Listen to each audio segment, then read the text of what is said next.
Yesu yaravuze gusa ngo uretse Imana iyo tariki ngo niyizi. Save the date yarasohotse kera ariko izwi n'Imana gusa.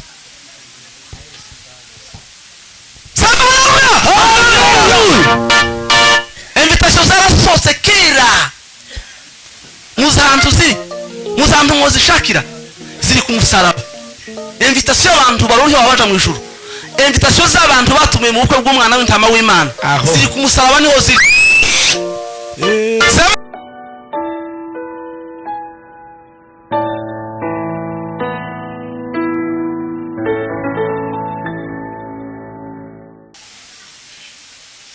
Rero sindi buze gutinda cyane ndaganira mwanya mutoye. Bantu dukunze gutarama tugasirimba tukabira ibyuya tukanezerwa abantu tugataha tuvuga ngo ibitangaza byabaye. Nti byari ibintu n'ibitangaza. Ariko Bigarame yaravuze ngo gitangaza gikomeye kuruta ibindi bitangaza byose ngo kubona umuntu umwe gusa ngo umukura mu butware bwa Satani ukamwinjiza mu butware bwa Kristo. Kiriya ngo nico Imana zivuga ngo kinono iki ni gitangaza gikomeye. Amen, hallelujah. Hallelujah. Cyo gitangaza kiza gituma ngo ijuru ryose abamarayika amakerubi n'amaserafi ibizima bine n'abasaza 24 bahora imbere y'Imana baramya Imana bavuga kwera kw'Imana ngo bose bazaho commanding bakavuga ngo nimuhaguruke gitangaza cyabaye mwisi. Amen, hallelujah. Hari umukobwa wakijijwe, hari umukobwa wiyandikishije mu bantu bagomba kuzaza mu ijuru, hari umugabo wahindukiriye inzira y'agakiza, hari umubyeyi wahindukiriye inzira y'agakiza amaze ngo ijuru ngo rikaririmba ryishimira wa muntu umwe wakijijwe. Hallelujah. Akenshi hari igihe dutarama tukuzura imbaraga tukaririmba tukagubwa neza ariko ijuru cyigisheganye. Ijuru ndirigisheganye. Ijuru nziza ripfa kwisheganya gusa ngo twabize ibyuya ngo twasirimbye oya ikintu babashe gukurikirana neza. Amen, hallelujah. Dusanga ku gice cya mbere kirimo impamvu igomba gutuma abashumba bakorana mpuzamatorero bagategura umukutano bakavuga ngo duteguye umukutano wo kuza kuramya Imana no kwihimbaza no kwishimira kubera kuko yaturemye itugira ikiremwe gitandukanye n'ibindi biremwa byose. Iyo ikaba impamvu yotuma imikutano ikorwa. Tukije umukutano kuwa mbere twageza n'inyinga tubaye tuvuga ngo ushimwe Imana ko twaremwe mu shusho yawe.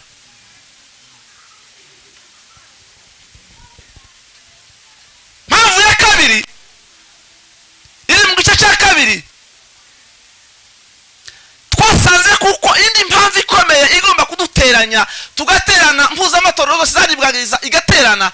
Twasanze ko ari impamvu yo gushima Imana kubera ko Imana ari umucunguzi w'ubuzima bwacu n'ubugingo bwacu.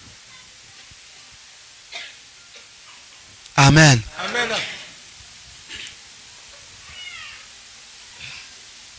Imana yaducunguje amaraso y'umwana wayo ikunda cyane.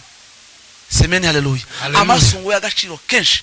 Iyo ngo ikaba impamvu yotuma dukorana ngo tugaterana tukavuga ngo ushimwe Imana ko twaguzwe amaraso y'igiciro cyinshi y'umwana wa Yesu Kristo. Ariko kubera ubukene bwo gutekereza bukeya kubera ukuntu dutekereza bukeya titwo bitahura akana katararwara bakaje mu bitaro ntiwotekereza kuko ushimye Imana ko yagucunguye. Kubera ubukene bwo gutekereza tugira no gutekereza ku gaciro k'amaraso ya Kristo sarutegereza ngo umuntu abanza arware nakira tubone gushima. Sema hallelujah. Hallelujah. Mwene data ateguriye Bujumbura naje ntegurira hano ariko nukuri kw'abakristo wogira ngo twaricaranye turadisita dutegurira hamwe turavuga ngo tuzovuge gutya. Yari ko avuga amajambo yose nkumva avuga amajambo nateguye. Amen, hallelujah. Ariko iso ngibyo mwuka yampamirije neza kuko aya majambo ariyo mukeneye, ariyo Imana yabateguriye, ari Imana yabageneye. Ikintu cya gatatu twasanze ko tugomba gushima Imana kubera ko ari yera. Imana irera, ico ni ikintu cyotuma dukora umukutano w'iminsi 7. Kuwa mbere tukatuvuga ngo Mana urera, kuwa kabiri tukavuga ngo Mana urera, kuwa gatatu no kuwa kane tukavuga ngo Imana irera, tukageza ninga tuvuga ngo Mana urera. Abantu bose bakabyumva, ikaba impamvu yo tumukutano uba tukavuga ngo Mana urera. Weze Imana icubahiro. Gica. Haleluya! Haleluya. Kandi kutabikora kwacu si igihombo ku Mana. Imana ntiyo ruhitekereza ngo nsabiga wanti ngo ntigeze ntabwo natahuye ko Imana yera. Oya, yiteganyirije abasaza 24 mu ijuru. Yiteganyiriza ibizima 4, amakerubi n'amaserafi. Ibo niwo murimo wabo, baza bavuga mu gitondo ngo Mana urera, bakageza ari mugoroba. Bagahera kuwa mbere bakageza niyinga, bagahera ku itariki ya mbere y'ukwezi bagahera kuri 31, bagahera ku itariki ya mbere y'ukwezi kwa mbere bagaheza kuri 31 z'ukwezi kwa 12 bavuga ngo Mana urera. Ntiyo ruhitekereza ngo ntabwo navuze ngo Mana urera. Kuvuga ngo Mana urera ni inyungu zawe nanje. Haleluya. Ni inyungu zawe nanje kuvuga ngo Mana urera. Nimutahure Imana, mutahure ko impamvu zikwiye gutuma mushima. Hari igihe tuba dushima ibintu Imana ikatureba ikatugaya. Kintu cyakane rero, kintu cyakane gikwiye kuba impamvu yo kwicara hasi tugashima Imana, tugategura gushima Imana, nuko hari Imana yadusezeranyije. Semeni haleluya. Haleluya. Nuko twicaye ku isezerano ry'Imana. Bazasha umugani nimba ari abanyarwanda nimba n'abanyamurenge bazawuca simbizi, bakavuga ngo aho kwicara ku mutogoto w'inkono ngo kwicara ku ijambo rya nyir'inkono. Murakumvishije kwantu? Aho kwicara ku mutogoto w'inkono kuza gusukama wivugandika ku ikombe ry'abandi ukicara nta jambo nyir'inkono yakubwiye, bizosha ntaguheho. Atagusezeranyije ko aguha wowe ko utagusawoshira imbeho, ariko ntiwoshira inzara ntabwo yoshira ntiworya, ariko nyir'inkono yakubwiye ngo ukomeze wenyegeze turaza gusangira. Iryo ni ijambo.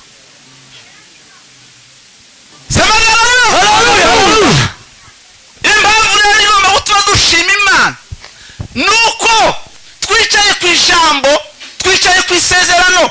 Yesu yabwiye abigishwa agiye kubasezera, arababwira ngo timuhagarike imitima, timugiteye ubwoba nuko ngiye, nimwizere Imana gusa naje munyizere, kuko aho ngiye kubategurira hanyu.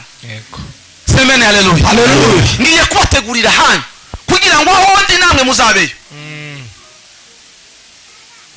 Aho ndi namwe muzabeyo.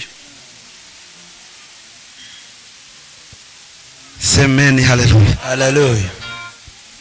Ngirye ijambo twicayeho rigomba kudutera impamvu yo gushima Imana. Twicaye ku ijambo ry'Imana rya Kristo rivuga ngo ndagiye, ngiye kubateguriza. Kandi ikintu cantangaje ngo yamubwira ngo ikintu cyo ubwo bwo kuvuga ngo wenda ntayibanza muzobona, yamubwira ngo mu ijuru ngo hari amazu menshi, hariho double point. Yamubwira ngo hari amazu menshi, ikibazo cyo kuvuga ngo nta kibanza muzobona uzokibura ku bushake bwawe, ariko mu ijuru ngo hari ibibanza byinshi. Kandi ngiye bije kuba bidahari sinobahisha ayo makuru, ariko arababwira ngo hariho amazu menshi. Tuweze Imana icubahiro. Haleluya. Haleluya. Nuhitamo kugira ikibanza, nuhitamo kubona inzu yawe irahari, wizere Imana gusa naje unyizere, uraba wiyandikishije uhawe icyangombwa cy'ubutaka bwo mu ijuru. Semeni haleluya. Haleluya. Urabonye icyangombwa cy'ikibanza cyawe, kandi mu ijuru ntawoja mu kibanza cundi, ijuru ni rinini. Semeni haleluya. Muri mze bavuze ngo ijuru ngo ni intebe yayo, isi ngo ni wizirambirize. Bangu karirimba siwoma.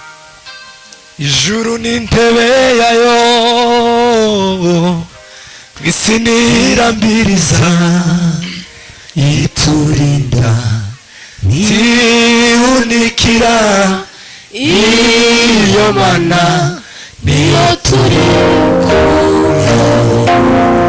igituye wiheba uwera muri twe usiku turagendana uyu munsi niyo turi mukire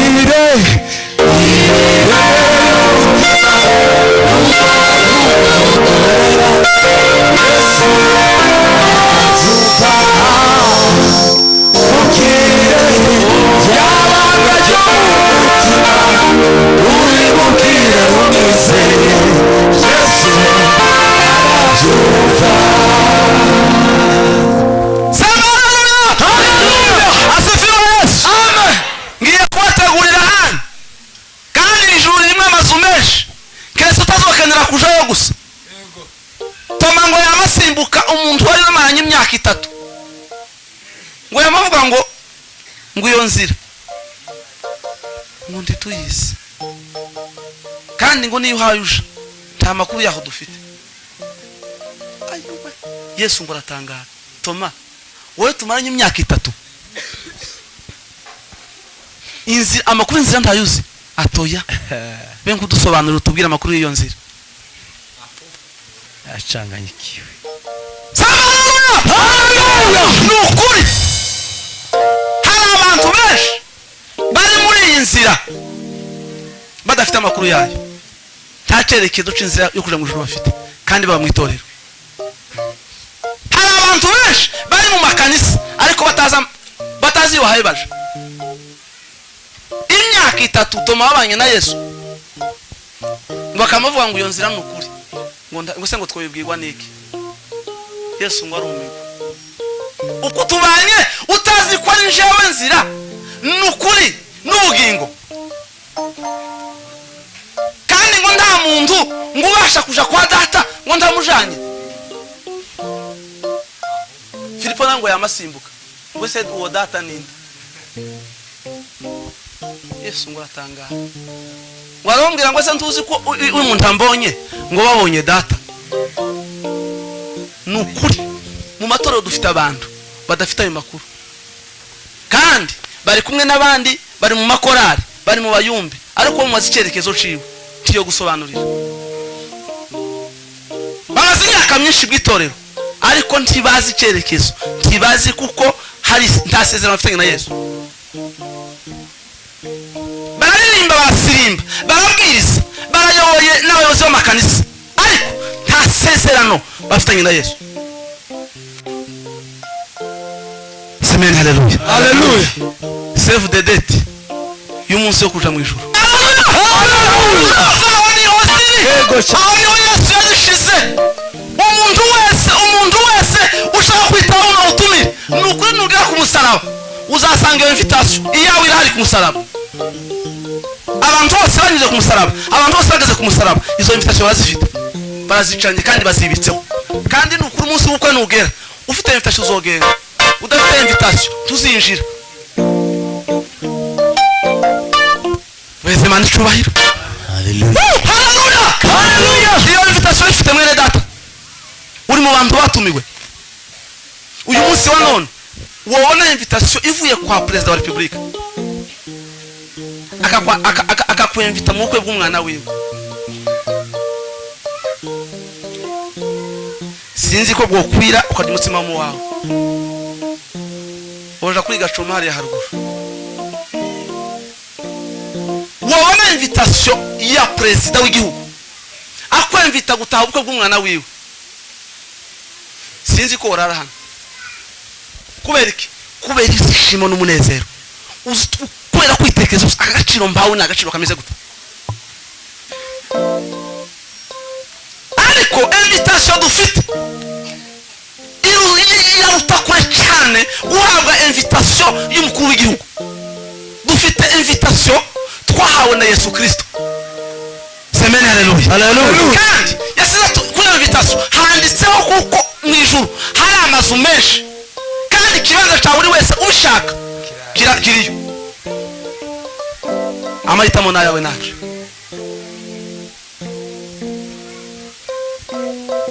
Muri mzo mundirimo zo gushimisha yaravuze ngo Yesu azagaruka tujaniwe tumane nawe iminsi yose kuko yabisezeranye natwe azoza azoza we azoza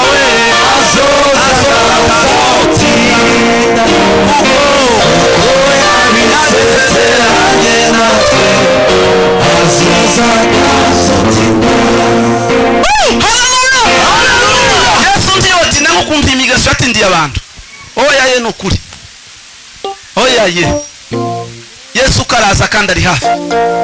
Semeni haleluya. Haleluya. Kandi abantu bafite invitation bamutegereje. Ntibarambiwe. Bamutegeranyije amatsiko. Bazi ko hari umunsi.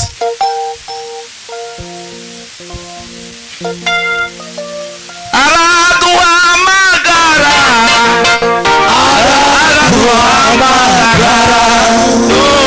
ngo tuzabaye nawe shimwe.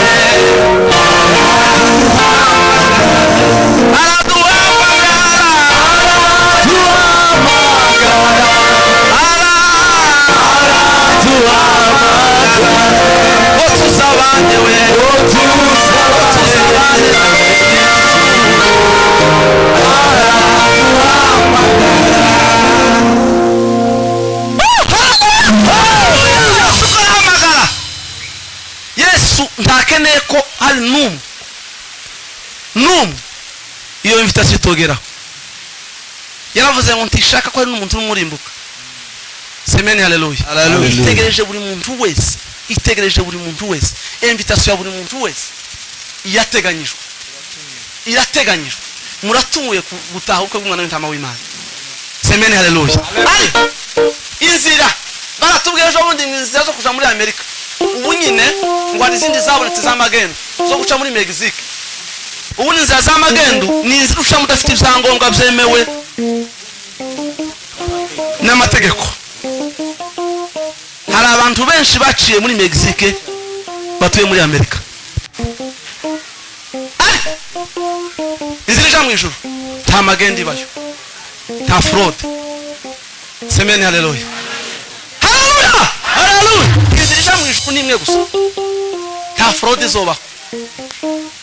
Wo fraud ukinjira mu ikanisa, wo fraud ukaba mwarimu w'ikanisa, wo kwicaza pastor ukamwumvisha ukuntu mwatangiranye ikanisa kandi mufitanye n'amasano, ukamwumvisha ukuntu amazi iminsi mu ikanisa, ukamwereka imisanzu watanze, ukamwereka abantu mwabanye bamaze kuzamuka mu biti. Ibyo zokunda pastor akavati kandi nyine koko umaze iminsi mu ikanisa tugiye kugusengera nawe, ariko atakubonamwo impano yo kukwiriye. Wo foroda ukaba mwarimu w'ikanisa, wo foroda ukaba pastor. Hano mwisi kuri muri iki gihe birashoboka kweli. Hari urubanza duherutse kugira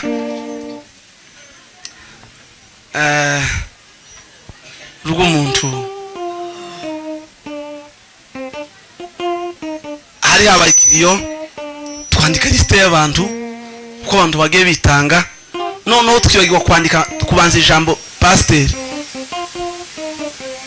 Barandika gusa ngo Nsabigaba 10,000, bibagirwa kwandika ngo pastor Nsabigaba. Uwo muntu ashinga urubanza ngo ari futinga ava ku rubuga ngo ntibamwise pastor. Ayo ni amakuru y'impamu. Hano hari abagabo bayifitiye gihano barahari. Alefutinga ku rubuga avuga ngo amavuta yanjye mwayanguyeho. Aravuga ngo ese amavuta igihe bariko yansiga ayo makuru ndi mwayamenye, none ko murankura amavuta gute?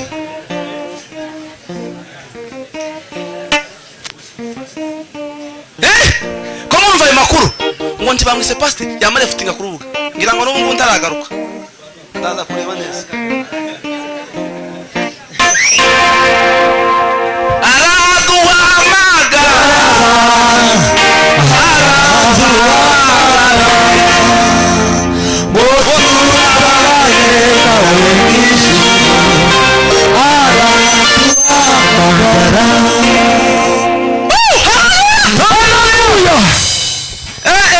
umuntu yarefutinga ngo bamwise pasiteri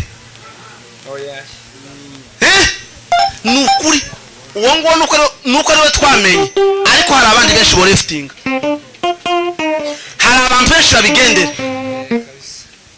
hari abashimishwa no kwitwa pasiteri ariko imirimo yabo itagaragaza ko ari ba pasiteri hari abantu benshi bafite amazina atandukanye n'ibikorwa bakora ariko aho kwitwa izina ritandukanye n'ibikorwa nkora no ahubwo noreka sema haleluya ugakenera ngo bakwite nabi habe no mu nzozi uzurota gusa ibintu by'inyugunyugu n'ibintu bya ako kwa mukenera gusa ngo bakwite nabi uri nabi uzawe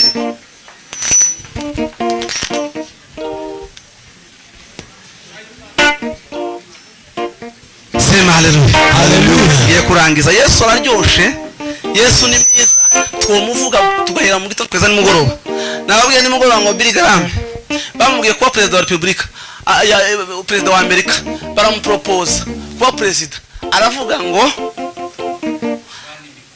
ngo Yesu namenye aravuga ngo ndyohera ngo cyane ngo kurusha ngubuki semeni haleluya kandi ngo azampumurira neza ngo kuruta ngo ibirazo zose yamavuga ngo se no buriki nije wafata mikrofone nabe cyangwa ni kibazo cy'amabuye nimuyimanure nta kibazo mfite ijwi rirerire cyane sema haleluya arababwira ngo se wowe twemerera kwa president wa Amerika ngo arababwira ngo nje mpisemo Yesu murubishi wanjunda akutira no furenga nabisi bose umbico nifuza sishaka kumenya Senyor kumwami Yesu iminsi yose nifuza umbico nifuza sishaka kumenyekana Senyor kumwami Yesu iminsi yose wanyimika umwami w'ishanga rinigirije nkibata icyaha cyose sinabikunda ahubwo birahije Yesu umukozi wanjye sinshika kuri mwisi Yesu aranyuze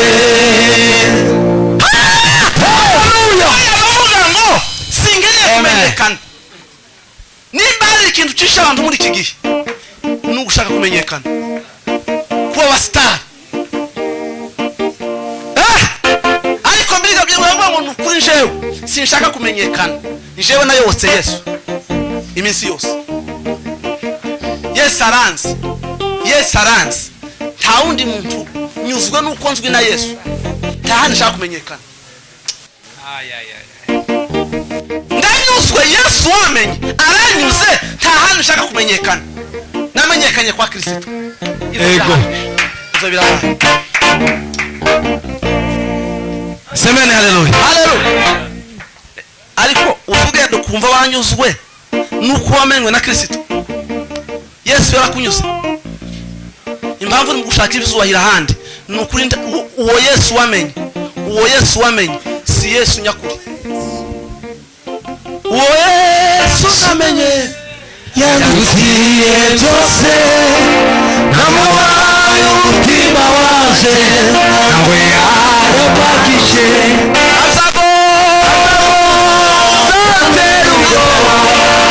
uburyo uko bizabera kose azanihanganisha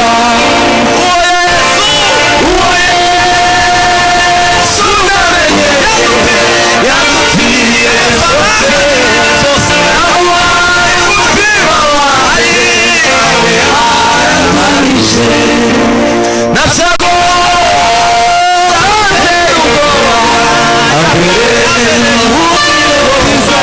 uko bizamera kose azanihanganisha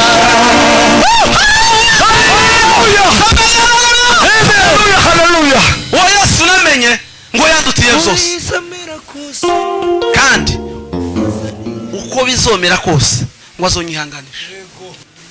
Semeni haleluya. Mwikwifuza kumenyekana ku bisi nimunyurwa nuko Yesu yabamenye gusa, kandi ni ukuri. Iyo umuntu ashaka kuba inshuti y'umuntu ukomeye agashakisha ukuntu agenda amwisetaho, agenda ashaka nimero kiwe akamwandikira, yaruha akamukurura akamwinjiza muri resitora akamugurira icyayi, bwashaka akamugurira agacoma, akaguma akamukurura. Iyo ushaka kumenyekana ku muntu ukomeye ni wowe umushaka, ariko Kristo niwe wadushatse. Kristo niwe wadushatse. Semeni haleluya. Nta ruswa twatanze kugira ngo tumenyekane kwa Kristo. Iwe yaraje kandi azana umunyacubahiro, ariko ashakisha abantu nkatwe. Yadusanze twigaragura nifata itukura iratweza iratubarira ikiruta ibindi idusezeranya ubugingo zimanikira kubagira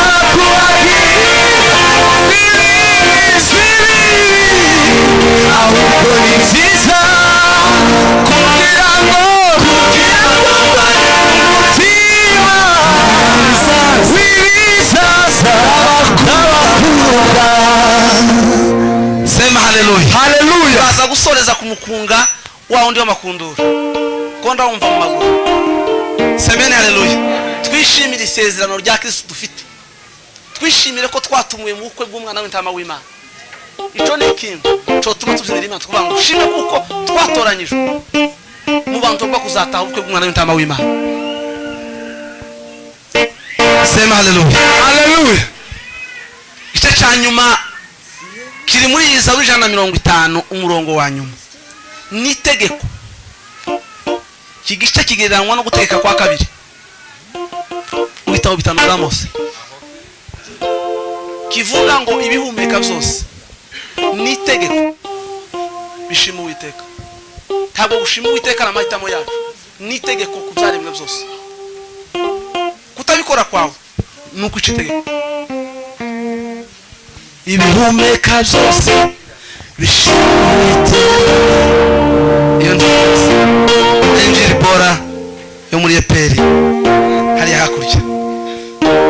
Ndabihamya kuri Imana ibyo ukora byose Mana birabyemeza. Ndabihamya kuri Imana ibyo ukora byose Mana birabyemeza.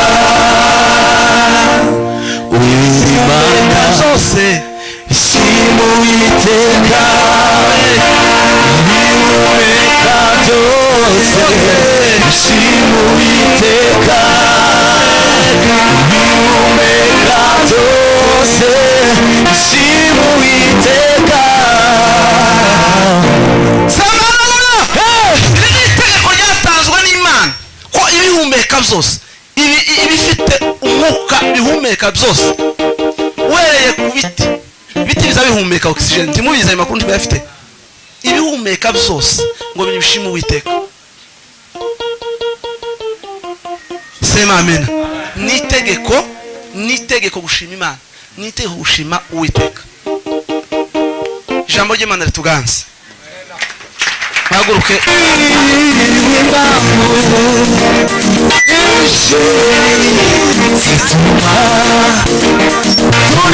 Please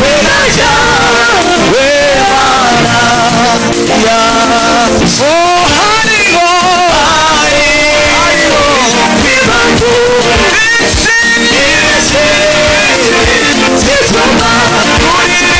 zituma izina ryawe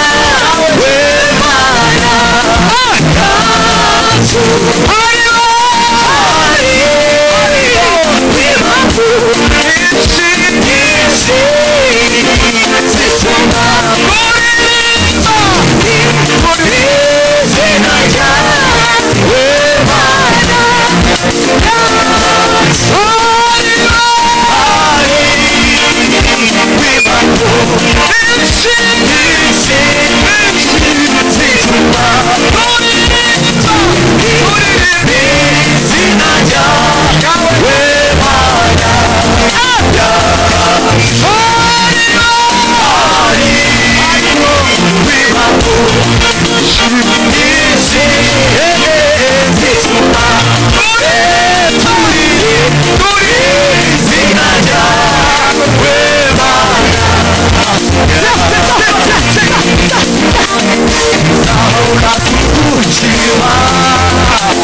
impamvu zituma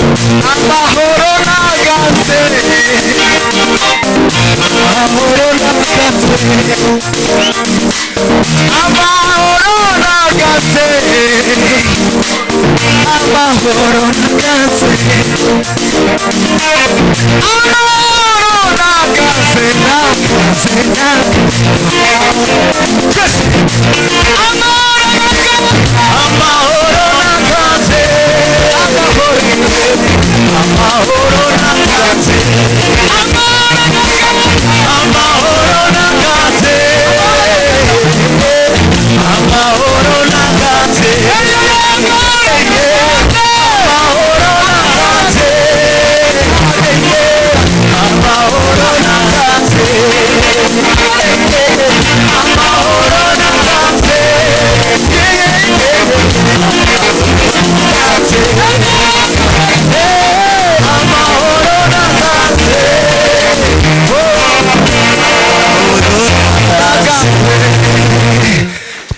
mwicare mwicare